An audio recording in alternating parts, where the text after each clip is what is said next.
Let's start talking about our LA teams and the team that played last Sunday at SoFi Stadium, the LA Rams.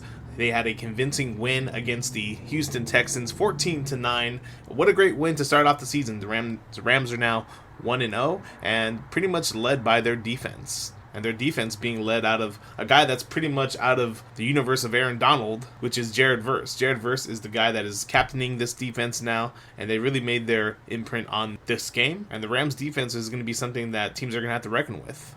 Now look, the offense looks slow, and that's pretty much in part to guys not playing during the preseason. Obviously, Matthew Stafford and pretty much all of the starters really did not play at all during the preseason, and they're coming into week one looking a little rusty, and they're looking to get things gelled into in terms of the offense. Now let's look at Matthew Stafford's stats from Sunday. He threw 21 completions off of 29 attempts for 245 yards. That's really, really good. Considering the fact most of those yards came from the second half as well, because in the first half, the offense wasn't really going at all. They only had 7 points at halftime, and that was off of Kyren Williams' touchdown. But Stafford ended up throwing for 1 touchdown, and the most important thing that I'm looking at here is he had 0 interceptions. Anytime a quarterback can go through a complete game throwing 0 interceptions, you know they had a good day. Especially with Matthew Stafford having new receivers, having a new offense, per se, guys that he needs to integrate into the offense, like Davante Adams. If you're continuing to throw the football and you have 0 interceptions, hey, you did your job as the quarterback. And he was only sacked 3 times. I remember last season, the offensive line was really going through a revolving door in terms of guys because of injuries. Now, 3 sacks, I think that's about average in a football game. You don't want to go any more further than that, but being sacked 3 times, I think you would take that any day if you throw 0 interceptions. Now, Stafford did make history in Sunday's win. He ended up achieving 60,000 yards, 60,000 passing yards throughout his career in Sunday's win. Congratulations to Matthew Stafford off of an amazing achievement, and no doubt puts him as one of the best quarterbacks in NFL history. Now, the Rams didn't completely come out of this win unscathed. Puka Nacua, I believe during the second offensive drive, was taken out by Texans linebacker Henry To'oTo'o on a helmet-to-helmet play, and To'oTo'o was flagged for unnecessary roughness on the play. It opened a gash on Nacua's eye, and blood dripped down on the right side of his face. Nacua said afterwards he didn't know where the blood was coming from, but he ended up getting stitches on the eyelid and was able to come back into the game. Thank God, because there was some worry that he might have had a concussion.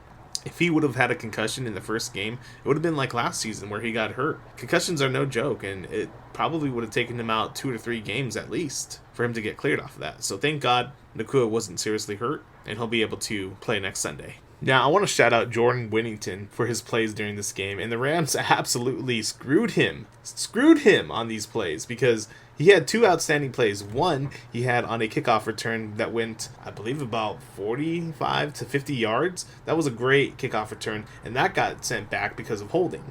And then, I believe, what it might have been like the third quarter, Whittington had an amazing play, amazing catch, where again, it got sent back for holding. Rams, they had to have done better on these things, because ultimately, they got away with the victory on Sunday, but plays like this are going to cost them victories going down the stretch and into the regular season. And you surely do not want plays like that in the playoffs. The Rams need to do better with penalties, because they ultimately screwed themselves. They could have had 21 to 28 points easily, and they could have scored off of those drives had it not been for the turnovers. But again, I believe that's just the offense coming together, and hopefully within time, hopefully next Sunday, they can shore up these things. Now, there was one more play that nearly costed the Rams the game. It was a roughing the passer call on Kobe Turner when C.J. Stroud, about 2 minutes left in the game, attempted about a 30-yard pass, and it was intercepted by the Rams defense, but was called back because Kobe Turner was called for roughing the passer, which pretty much gave the Texans a set of first downs again. But luckily, the Rams redeemed themselves, because on the next play, Rams linebacker Braden Fisk was able to punch out the ball and force a fumble to secure the Rams' victory. So that secured the Rams' victory, but next Sunday they're going to be playing the Tennessee Titans, a Titans team that is coming off an embarrassing loss to the Denver Broncos 20-12, and the Rams should be able to capitalize off this Titans team that is trying to get itself together off of quarterback Cameron Ward, Tony Pollard. They're a new-look Titans team, so the Rams should be able to piece themselves back together from this win, continue the momentum, and get another victory, and this time on the road. Now, before we switch subjects